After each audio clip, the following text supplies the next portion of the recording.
Hello everyone and welcome back to another video. Today I'm going to be reviewing Snowpiercer Season 1 Episode 8, These Are His Revolutions.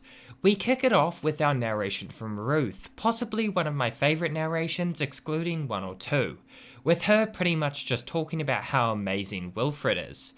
We also get a cool scene from Miles and Melanie, with Miles asking about Melanie's daughter, with her daughter remaining a revised subject constantly throughout this episode, with him also mentioning Josie, which is quite heartbreaking considering what happened last episode. Miles takes LJ up train as well, all part of Josie and Layton's plan to stir discontent in first, as LJ runs straight to Mum and Dad, although we don't really know what her plan is. She's smart enough to figure out that Layton isn't doing this to help first class, so she's clearly not doing this to help her parents take over the train. Then they run to Ruth, with Ruth very much turning after Melanie's lies.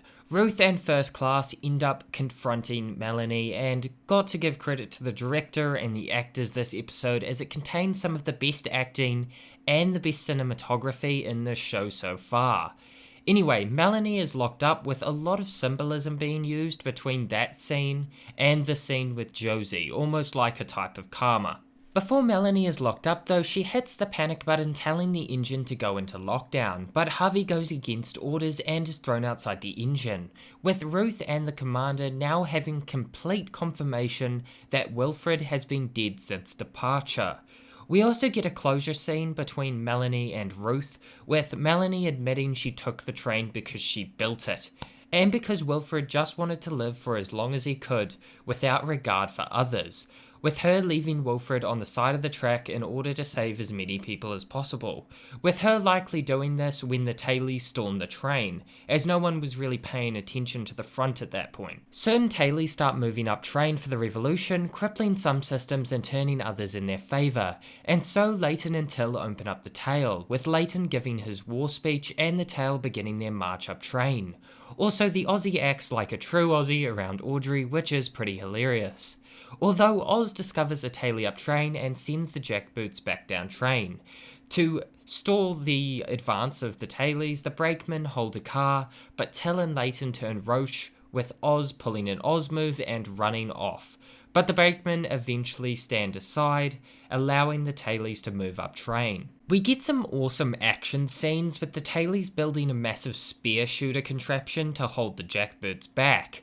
Also an incredible action scene, and again the cinematography gorgeous, with the commander and his men being ambushed by Layton in the night car. Definitely my favourite scene this episode. Layton and Till fighting together, very well rounded. It pays a lot of homage to the incredible combat scenes in the film, even using light and sound in a very similar way that the film did, with Grey eventually retreating. Also a cool scene with Big John standing his ground against jackboots, but the jackboots eventually using what I'll assume is tear gas to push the Talese out of the night car, leading us to our Aussie friend going to wake up Pike, but he's up train with the commander enjoying a very nice meal and making a deal with Grey, saying that Layton doesn't have the stomach for sustained cruelty, and eventually he will break. Probably one of my favourite lines this episode. I can definitely see this leading to Layton adopting the want for a peaceful solution, but I don't think he will ever allow them to be pushed back to the tail. But I think he knows he needs to avoid front-on conflict, as he just cannot win in that way. Overall, the action really sold this episode for me, along with the cinematography. Everything just kind of fit together perfectly. Of course, the next two episodes are going to be released next week on the same day, ending off the season in a 2-hour season finale. I will likely do separate videos for these, so they're easier to refer to later. Anyway everyone, if you enjoyed, make sure to leave a like and subscribe for more, and I will see you in the future. Bye!